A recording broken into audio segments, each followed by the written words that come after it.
Like చేయండి, share చేయండి, comments రాయండి. మన YouTube channel Prasanna knowledge centre. ఈ యానాలు కొలువు నేను నంబూరు శ్రీరావు అని నేను టీవీలో చూశాను.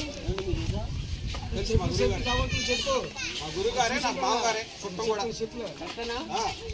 నేను చెప్పిన మాట కరెక్టేనా? ఆయన వచ్చాడు. ఆయన వచ్చి ఎక్కడపాలు కుర్రోడిని అని చెప్పాను. కుర్రోడిని కాదు, మీలాగా ఇప్పుడు ఈ వయసు కుర్రోడిని నేను. ఆయన వచ్చి మన ప్రోగ్రాంలు ఆడేవాళ్ళు. అంటే గుంటూరు జిల్లాలోనూ ఎలకలు పట్టుకొని గుళ్ళు తోడుకొని 5 పెట్టేటోళ్ళు. ఈ ఏరియాలో విశాఖ జిల్లాలోను, ఈ జిల్లాలో 3 జిల్లాల్లోనూ ప్రోగ్రాంలు ఆడుకొని డోలకలు పడుతున్న ప్రోగ్రాంలు ఆడుకొని డ్యాన్స్ చేస్తూ బతికేవాళ్ళు. ఏమా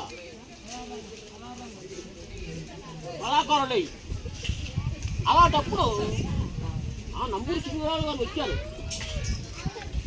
వచ్చి నేను అనాథుడిని, మీరు నక్కల బాగోసులు ఆడుతున్నారు, ఆ బాగోసులు ఇది ఆడుతున్నారు, డ్యాన్స్ చేస్తున్నారు అని చెప్పి మా పెద్దలతో చెప్పాడు. నేను కుర్రోడిని చదువుకున్నాను కాదు, ఆ వయసు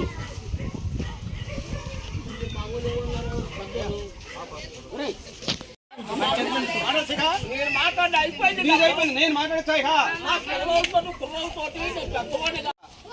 మీ అందరితో మాట్లాడిస్తా. ఒకసారి నా వీడియోలు చూడండి యూట్యూబ్లో, ప్రతి ఒక్కరితో మాట్లాడిస్తాను. నేను ఒకసారి వీడియో చూడండి, నేను అందరికీ అవకాశం ఇస్తాను. మళ్ళీ మాట్లాడుకుందాం. నేను చెప్పా నైట్ ఈ రైతు మొత్తం ఇట్లాగే కూర్చొని మాట్లాడతాను. నేను ఇట్లాగే నుంచొని మాట్లాడతాను. ఈ రైతు తెల్లారినా కూడా మాట్లాడతాను, మీ ఓపిక. అయితే ఏం చేశాను నేను, దీని గురించి తెలుసుకున్నాను. ఎవరైనా ఇప్పుడు కొత్త సిస్టాన్ని, కొత్త నాలెడ్జ్ని మనం ఇంప్లిమెంట్ చేయబోతున్నాము. ఆల్రెడీ చేసి సక్సెస్ అయ్యాను. దీని పరిణామమే జై భీమ్. చెప్పండి, జై భీమ్. అంటే జై భీమ్ అంటే నాగభూషణం గారు జై భీమ్ అంటే మీ తెలివితేటలు, మీ జ్ఞానం వర్ధిల్లుగాక అని అర్థం. జై భీమ్ అని నేనంటే మీ జ్ఞానం వర్ధిల్లును గాక అని నేను అన్నట్టు అర్థం. ఆయన తిరిగి నాకు జై భీమ్ అంటే మీ తెలివి కూడా వర్ధిల్లుగాక అని అర్థం. వినండి బాగా, ఒకరికొకరు మనం జై భీమ్ అనుకున్నాము అంటే నువ్వు తెలియగలిగిన దానివి, నువ్వు నీ జ్ఞానం వర్ధిల్లాలి అని అర్థం. అదే జై భీమ్ అంటే. భీమ్ వారసులు కదా. అయితే ఇన్నాళ్ళు మనకు తెలియదు చాలా విషయాలు. నమస్తే అనుకుంటాం కదా, అనుకుంటాం మనం జనరల్గా కలిసి ఎవరన్నా అనుకుంటాం. అని వాస్తవానికి మహిహై మస్తిష్కం అంటారు దాన్ని. మధ్యనే అంబేద్కర్ చదివినా తెలుసుకున్నా. నహిహాయ్ మస్తిష్కం అంటే అయ్యా నేను బుర్రలేరు అని చదువుతూ ఉంటుంది. ఆయన అవసరానికి ఏం చెప్తా ఉంటా, నేను బుర్రలేరు చదవటం అంట. మనం ఒక్కసారిగా షట్ ఏంది ఎలా చెప్పాడు అంబేద్కర్ అంటే కొన్ని యుగాలు అలా వచ్చేస్తుంది. ఇప్పుడు దాన్ని మార్చుకోలేములే, మనం మార్చుకోలేము. అది పోదు కూడా, అలా ఉన్నాయి. కొంత ట్రెండ్ మారాల్సిన అవసరం ఉంది. అంబేద్కర్ రాసినటువంటి పుస్తకాలు చదివా. ఇలా చెప్పాను కదా, మన బ్రాహ్మణ్స్ రాసిన పుస్తకాలు చదివాను. ఎందుకంటే రాఘవయ్య గారు, మన ఆదర్శమూర్తి చదివాను. ఆయన ఇంప్లిమెంట్ చేసాము, సక్సెస్ అయ్యాము కొద్దో గొప్ప. ఇంకా సక్సెస్ అవ్వాలంటే అంబేద్కర్ పుస్తకాలు, ఇంకా గ్రేట్లోకి వెళ్ళాలంటే అనాథులు అంబేద్కర్ పుస్తకాలు. ఇక అంబేద్కర్ని పరిచయం చేయటం మొదలుపెట్టా అనాథులకి. ఈరోజు మీరు అటువైపు ఏ అనాథ ఉండని కలియండి జై భీమ్ అంటారు. జై భీమ్ అంటారు, మధు సార్ మాకు నేర్పాడు. ఒక ఇన్స్పిరేషన్, చైతన్యం. మీరు చెప్పింది మీరు ఏనుండే అంటాం కాదు, సమస్యని సాల్వ్ చేయడానికి మార్గాన్ని, ఒక బాటని నేను చూపిస్తాను. ఆ బాటలో వెళ్తే మీరు సక్సెస్ అవుతారు, మీరు సక్సెస్ అవుతారు. ఆ తర్వాత మీరు చెప్పుకుంటారు నాకు సక్సెస్ అవుతారంటే ఇంకా డౌటే లేదు. అందులో తిరిగి మళ్ళీ వెనక్కి అయితే అవుతారా కాకపోతే ఇక ఛాన్స్ ఇవ్వను. అవుతారంటే సక్సెస్ చెప్పండి కొట్టాలి మీరు కాదు ఛాన్స్ ఇవ్వనుగా అయితే అవుతాం కాకుంటే కాదు. ఈ డైలాగులు నా దగ్గర జాంతానాయి అవి తీరుతాం అంతే. అంబేద్కర్ అయ్యి తీరతాం, సక్సెస్ అయ్యి తీరతాం అంతే, మాటలు లేవు. అయితే అవుతాం కాకపోతే ఈ జాంతనే సక్సెస్ అయ్యి తీరుతాం. యానాదులు అంటే ఏంటో ఈ సొసైటీకి నిరూపిస్తాం, యానాదుల గొప్పతనం తెలియజేస్తాం. వర్ధిల్లాలి యానాదుల ఐక్యత, వర్ధిల్లాలి యానాదుల ఐక్యత, వర్ధిల్లాలి యానాదుల ఐక్యత. జై యానాదే, జై యానాదే, జై యానాది, జై యానాదే, జై జై యానాది, జై యానాదే, జై జై యానాది, జై యానాదే, జై జై యానాది. అది లెక్క సక్సెస్ అయ్యి తీరాలి, తీరాల్సిన సందర్భం. ఆఫ్టర్ 2000 జనం ఉంటే వాడు ఎమ్మెల్యే అవుతాడా? ఆఫ్టర్ 2000 ఓట్లు ఉంటే వాడు ఎమ్మెల్యే అవుతాడా? 10 లక్షల యానాదులు ఉన్న మనం ఏం కావాలి? ఇంకా ఏం కావాలి ఈ సొసైటీలో? అనుదక్కబడాలా? ఏడవాలా కూర్చొని? ఎందుకురా మనం ఉంది? ఇంకా ఎంతమంది ఉన్నాం మనం చెప్పాలి. ఎన్ని లక్షల మంది ఉన్నాం మనం? 10 లక్షల మంది. 10 లక్షల పైగా యానాదులు మనం ఉంటే బాధపడతా తొలగించుకొని తిరగాల? బాధపడతా తొలగించుకొని తిరగాల? అర్థమవుతుందా నేను చెప్పేది? యువకులారా వినాలి. జై భీమ్, జై భీమ్, జై భీమ్, జై భీమ్. మేము వారసులు బయలుదేరాము. ఇక్కడ గుర్తుపెట్టుకోండి. ఎంఆర్ఓ ఆఫీస్ ఇవ్వండి, పోలీస్ స్టేషన్ ఇవ్వండి,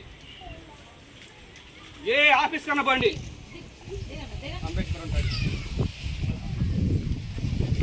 అంబేద్కర్ మనుషులమి అంటే మనకి గౌరవం వస్తుంది, మనల్ని గౌరవంగా చూస్తారు, మనల్ని ప్రేమగా చూస్తారు, మనల్ని ప్రేమగా చూస్తారు. కారణం ఏంటంటే భారత రాజ్యాంగం ఉంది. ఏముంది? భారత రాజ్యాంగం. అంటే బ్రిటిష్ వాళ్ళు ఏం చేశారంటే వెళ్ళిపోతూ వెళ్ళిపోతూ ఎవరమ్మా వెళ్ళిపోతూ వెళ్ళిపోతూ మన స్వతంత్రం నుంచి వెళ్ళిపోతూ మిమ్మల్ని మీరు ఎలా పరిపాలించుకోవాలో, మిమ్మల్ని మీరు ఎలా పరిపాలించుకోవాలో, మీ దేశాన్ని మీరు ఎలా చైతన్యం చేసుకోవాలో మీకు మీరుగా ఒక నిర్ణయానికి రండి అని బ్రిటిష్ వాళ్ళు చెప్పేసి వెళ్ళిపోయారు. అప్పుడు చాలామంది పెద్ద పెద్దవాళ్ళు అందరూ కూర్చున్నారు. అదే ఇదిగో ఈ తప్పు చేస్తే ఈ శిక్ష, ఇలా ఇలా చదువుకుంటే ఈ ఉద్యోగం, ఆడవాళ్ళకి ఈ హక్కులు, మగవాళ్ళకి ఈ హక్కులు అన్నీ మనం పుస్తకంలో రాసుకుందాం. ఏమన్నారా? పుస్తకంలో రాసుకుందాం. ఈ ఆలోచన చెప్పి ఈ ఆలోచన చెప్పి అందరం ఆలోచన చేసి పుస్తకం రాసుకుందాం. ఈ పుస్తకంలో ఉండట్టే మనం నడుచుకుందాం అనుకున్నారు. ఆ రోజులు పెద్దలందరూ కూర్చొని మాట్లాడుకున్నాక సరేరా అని అందరూ ఆలోచించుకొని మాట్లాడుకున్నారు. మాట్లాడుకున్న తర్వాత ఏం చేశారు? ఒక పుస్తకం రాయాలి కదా. పుస్తకం రాయాలంటే ఏం చేద్దాం మనం? ఎవరు రాస్తారు? నువ్వు రాస్తావు అంటే అమ్మో నా వల్ల కాదు, అయ్యో నేనేదో సలహాలు ఇస్తాను నేను రాయలేను అంటున్నారు. అదే క్రమంలో ఆయన చెప్పినటువంటి నంబూరి శ్రీరాములు గారు ఉన్నారు, ఎందుకంటే రాఘవయ్య గారు ఉన్నారు, రాఘవయ్య గారు ఉన్నారు, శ్రీరాములు గారు ఉన్నారు, మిగిలినటువంటి యానాది కుల పెద్దలు చాలా మంది ఉన్నారు, పెద్ద పెద్దోళ్ళు అందరూ ఉన్నారు. కానీ పుస్తకం ఏది రాసే మనగాడు ఎవరంటే కనపట్లా. పుస్తకం రాయిపోయి మా వాళ్ళు కాదు. అప్పుడు బ్రిటిష్ వాళ్ళు తీసుకుపోయారు మనవాళ్ళు, అందరూ పెద్దవాళ్ళు అందరూ కలిసి బ్రిటిష్ అయ్యా మాకు కూడా రాజ్యాంగం రాసి పెట్టండి అయ్యా అన్నారు. ఇప్పుడు వాళ్ళు ఏమన్నారంటే ఎక్కలో నేడరాకు వచ్చాడు. మా అమెరికా రాజ్యాంగం రాసుకున్నాం మేము. మా రాజ్యాంగం రాసుకునేటప్పుడు కొన్ని డౌట్లు వచ్చినాయి, మాకు కొన్ని సమస్యలు వచ్చినాయి. అవి తీర్చమని అంబేద్కర్ దగ్గరికి వచ్చాం మేము. మీ దేశానికే వచ్చాం. ఎక్కడికి వచ్చామో? మీ దేశానికి, మీ మనిషి దగ్గరికి వచ్చాం మేము. మీ భారతదేశానికే వచ్చాం అన్నారు. అవును, ఆశ్చర్యపోయారు మనోళ్ళు. ఏ వీడు పట్టించుకోవాలా, ఎందుకని వీడు తక్కువ కొనుగోడు, ఈ అంబేద్కర్ తక్కువ కొనుగోడు, ఆ డ్యూటీ మీద చేయండి అని అహంకారం. ఇక్కడ ఉన్నటువంటి ఆ రోజు పెద్దలకి అహంకారంతో అంబేద్కర్ మేము అడిగేది తక్కువ కొనుగోడు. బ్రిటిష్ వాళ్ళు ఏం చెప్పారు, చూడరా మీ దేశంలోనే ఉంటాడరా, ఈ ప్రపంచంలో ఈ భూమి మొత్తం మీద ఎంతమంది మనుషులు ఉన్నారో వాళ్ళందరూ ఎవ్వడు కూడా ఈయన చదువులా, ఈయన చదివిన చదువులో ప్రపంచంలో ఎవడు చదవలేదు.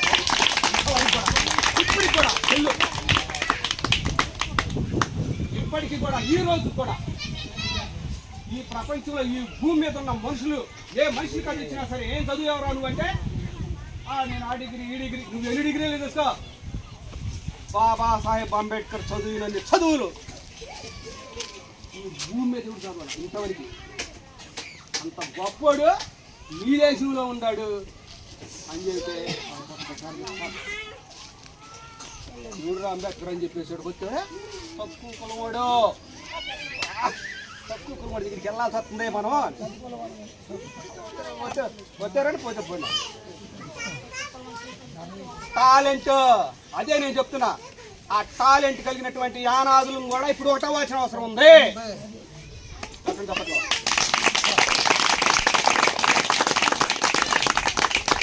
అంత టాలెంట్ మన యానాదుల్లో ఉంది లేదా? ఎంటరకాయ పక్కలో చెయ్యి పెట్టి ఎంటరకాయ లాగుతాడు యానాదుడు.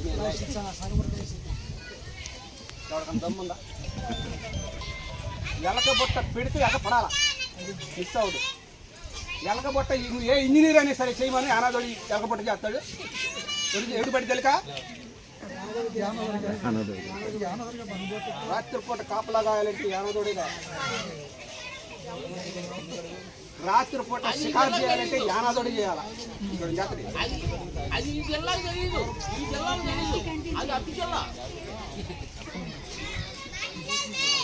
అసలు ఎందుకు తెలియదు, ఏటకోట్లే రైతు రాట్లకి తెలియదు అంటే అన్ని చోట్ల ఏట్లో దూరితే ఏట్లో నీళ్ళల్లో మునిగి రొయ్య బయట తీయడా, రొయ్య పిల్లని బయట తీయడా. ఇంత టాలెంట్ కలిగినటువంటి వ్యక్తులు మనం ఒకటి అవ్వాలన్నా ఇప్పుడు నేను టాలెంట్ కలిగిన వాళ్ళు, తెలివి కలిగిన వాళ్ళు మనం ఒకటి అవ్వాల్సిన అవసరం ఉందా అన్నా నేను. అర్థమైందమ్మా? అమ్మా వదినమ్మా ఎలా ఉన్నావు కదరు? ఆ వదినమ్మా కరెక్టా కాదని చెప్పింది. మరి మనకు ఒక ఆదర్శం కావాలా, ఒక చైతన్య వ్యక్తి కావాలా. అందుకే నేను అంబేద్కర్ పట్టుకున్నా. జై భీమ్, జై భీమ్. ఇంకా అంబేద్కర్ ఏం చేశాడు తెలుసా? పుస్తకం రాయడానికి అవకాశం వచ్చిందిగా, చూడు ఆయన దమ్మెందుకు చూపించాడు. ఏం చూపించాడు తెలుసా? ఆయన దమ్మెందుకు చూపించాడు. రాజ్యాంగం రాస్తుంది. ఏంటి రాస్తుంది? రాజ్యాంగం అనే గ్రంథం. ఆ గ్రంథంలో ఉన్నట్టుగా జరగాల, అది రూలు. ఇక రాశాడమ్మా, హక్కుల కోసం రాశాడు. చూడు, ఎస్టీలు ఒక 100 ఉద్యోగాలు పక్కన పెడదాం, ఒక 100 టీచర్ ఉద్యోగాలు వచ్చినాయి అమ్మా. ఇప్పుడు రేపు టీచర్ ఉద్యోగాలు ఉన్నాయిగా, 100 టీచర్ ఉద్యోగాలు వస్తుంటే 100లో ఒక 6 ఉద్యోగాలు ఎస్టీలకి స్పెషల్గా అట్టి పెట్టండి అని రాశాడు మా మహానుభావుడు. చెప్పండి పక్కన అంబేద్కర్.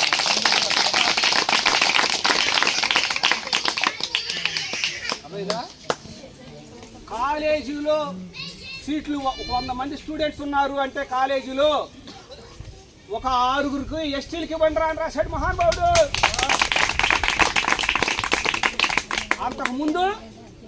అంతకుముందు చదువుకోవటానికి ఇల్లేదు, రోడ్ల మీద నడవటానికి ఇల్లేదు, మంచి బట్టలు కట్టుకోవడానికి ఇల్లేదు, బంగారాలు వేసుకోవడానికి ఇల్లేదు, ఆస్తులు కొడగబెట్టుకోవడానికి ఇల్లేదు. ఆ రోజుల్లో ఆస్తులు ఏంద్రా అంటే కోడి మట్టి పెడతాం మన ఆస్తులు. అంతకన్నా ఎక్కువ ఆస్తుంటే ఆ ఊళ్ళో వాడు ఓర్చుకోలేడు, పడతాడు. ఏంద్రో నా ముందే మంచి బట్టలు తిరుగుతున్నావే, ఇక నీకు నాకు ఇవే ఉందిరా, నేను మంచి బట్టలు తిరిగి నువ్వు మంచి బట్టలు తిరుగుతున్నా ఏంద్రా అనగానే మనం ఊరికిపోతాం. ఇప్పుడు అదే మాట అన్నాడు అనుకో, వాడిని తీసుకెళ్ళి జైల్లో ఏంద్రా అని చెప్పాడు అంబేద్కర్. చెప్పండి.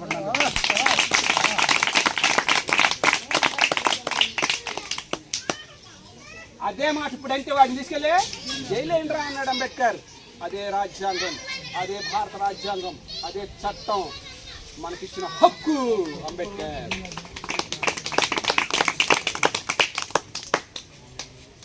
అంబేద్కర్ మనకిచ్చిన హక్కు. ఇంకా ఏమి ఇచ్చాడు తెలుసా? రే యారో దోడా అని ఇవ్వడం తిట్టాడా నిన్ను? కళ్ళు ఇటు ఎగరేసాడా? నీ ముందే ఊసాడా? దీంట్లో చెత్త వేసాడా? నిన్ను చూస్తే ఎగతాళి చేశాడా? నిన్ను అనరాని మాట్లాడినాడా? వెళ్ళి కేసు పెట్టండి, 30 రోజులు జైలు, నో బెయిల్. ఎమ్మెల్యే ఏం చేయలేడు, ముఖ్యమంత్రి కూడా ఏం చేయలేడు. వాడిని ఎందుకురా యానాదోడిని తిట్టావు? పో, జైలు చేయాల్సిందే. మాటలు లేవు. చెప్పడు కొట్టిన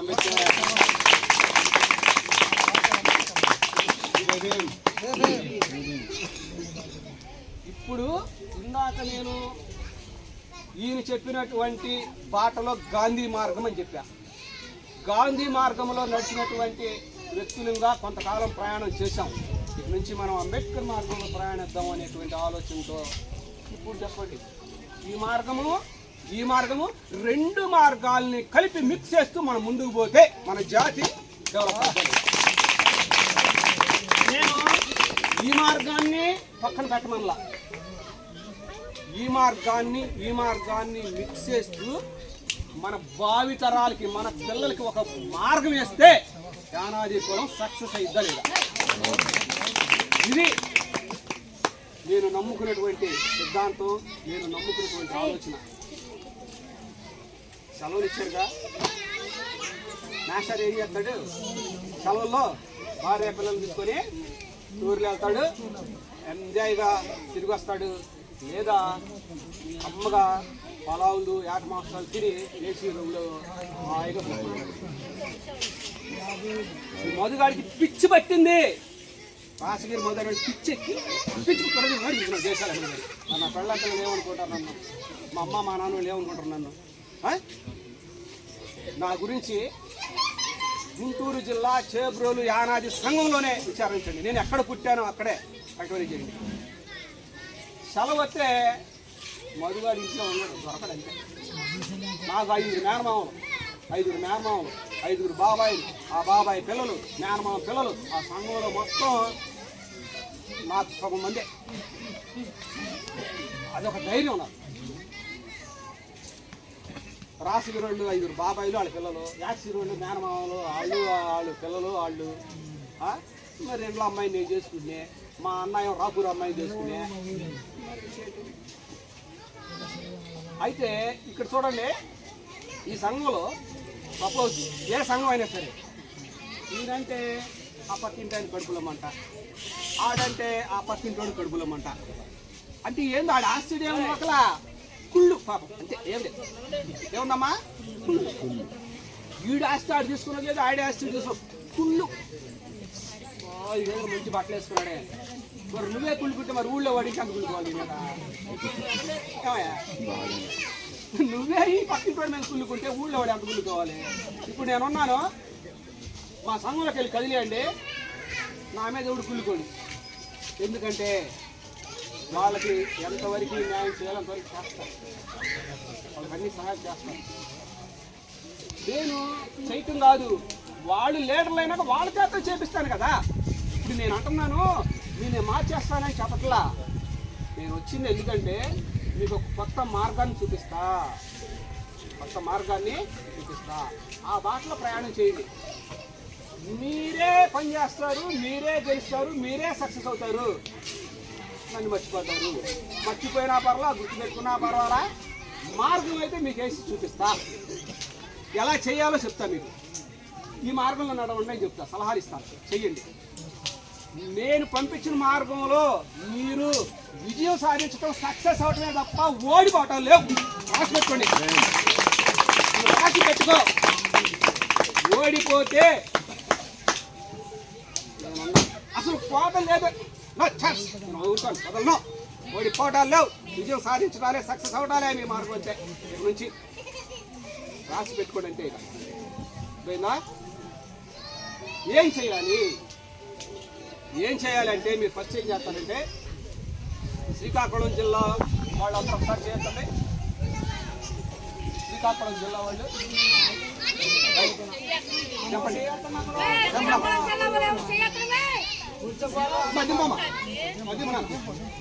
చెప్పండారా. విజయనగరం జిల్లా నుంచి ఎవరైనా వచ్చారా? చేస్తున్నామా? విజయనగరం జిల్లా నుంచి ఎవరైనా వచ్చారా? Very good. విజయనగరం విజయనగరం జిల్లా వాళ్ళ ఫోన్ నెంబర్ నోట్ ఉంచారు కదా, అవసరం లేదు.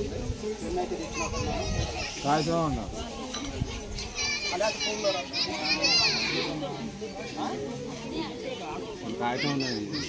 నెక్స్ట్ ఇంకోటి విశాఖపట్నం జిల్లా నుంచి ఎవరైనా వచ్చారా? విశాఖపట్నం విశాఖ జిల్లా మీది. అనకాపల్లి జిల్లా నుంచి వచ్చారా? అనకాపల్లి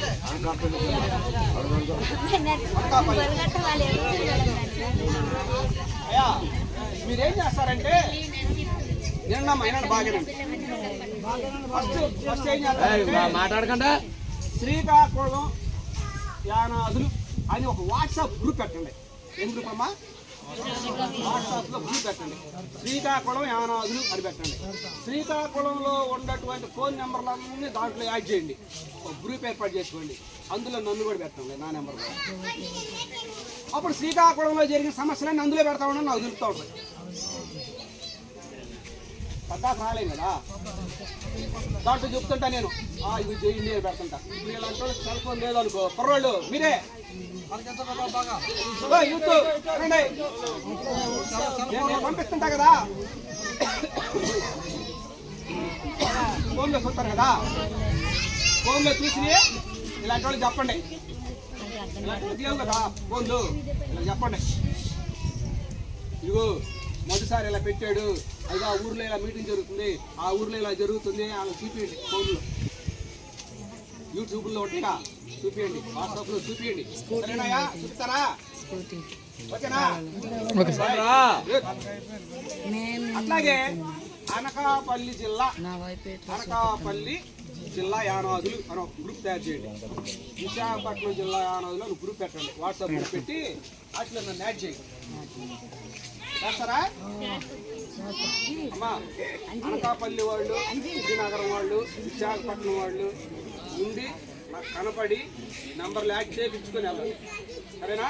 మనం ఫోన్లోనే ఎక్కువ మాట్లాడుకుందాం, వాట్సాప్లోనే ఎక్కువ చూద్దాం, యూట్యూబ్లో ఎక్కువ చూసుకుందాం, మాట్లాడుకుంటూ ఉందాం. ఎప్పుడన్నా ఒకసారి నేను ఒక పిలుపునిస్తా. ఏమని? అన్ని జిల్లాల్లో ఉన్నటువంటి యానాదులారా, ఒక్కొక్క జిల్లా నుంచి కనీసం 4-5 అయినా సరే విజయవాడ రండి అంట. వాట్సాప్లోనో ఫేస్బుక్లోనూ పెడతా, వచ్చేసేయండి. అందరూ అవసరం లేదు, మీరందరూ మాట్లాడుకోండి. ఇక్కడ నలుగురు, ఎవరెవరు నలుగురు కుర్రాళ్ళు మీరే బాయ్ 10 పిలుపునిచ్చాడు. ఒక్కొక్క జిల్లా నుంచి 4-5 రమ్మంటున్నాడు రా. మీరు నలుగురు వెళ్ళండి రా అని మీరే నలుగురు కుర్రాళ్ళు మీరే తయారు చేసి పంపించండి. అందరూ వద్దులే అమ్మా, 4-5 తయారు చేసుకోండి. మీరే కుర్రాళ్ళు పోయినండి రా అన్నాడు. ఆటో చెప్పు నేను వస్తాను. వచ్చాయి వచ్చాయి పర్లేదు. అట్లా ఆడవాళ్ళు వస్తారు, మగవాళ్ళు వస్తారు. నిజంగా యూట్యూబ్ చూడమ్మా, వీటిని మీకు అర్థమవుతే ఎంత చైతన్యం వచ్చిందో యానాదుల్లోనో. అయితే అట్లా చేద్దాం. ఆ తర్వాత ఆ మీటింగ్ అయిపోయిన తర్వాత లిస్టు తయారు చేస్తాను నేను. శ్రీకాకుళం నుంచి ఒక కమిటీ, విజయనగరం జిల్లా నుంచి ఒక కమిటీ, అనకాపల్లి నుంచి ఒక కమిటీ, మరి కృష్ణా, గుంటూరు, ఈస్ట్, వెస్ట్, చిత్తూరు, నెల్లూరు, కర్నూలు ఆ జిల్లాల నుంచి వచ్చారు. అందరూ ఒక లిస్ట్ చేసి ఒక పెద్ద లెటర్ ప్యాడ్ వేసి గవర్నమెంట్ దృష్టికి నేను తీసుకుపోతా. గవర్నమెంట్ దృష్టికి నేను తీసుకుపోతా. ఇదిగో ఈ జిల్లాల్లో యానాదులు ఉన్నారు, ఎక్కించు కంప్యూటర్లో కొట్టే చెప్పట్లా.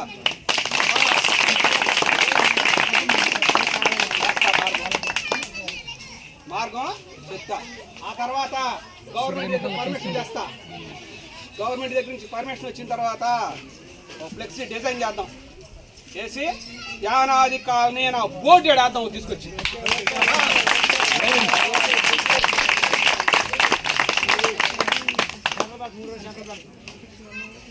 కాలనీ ఇది.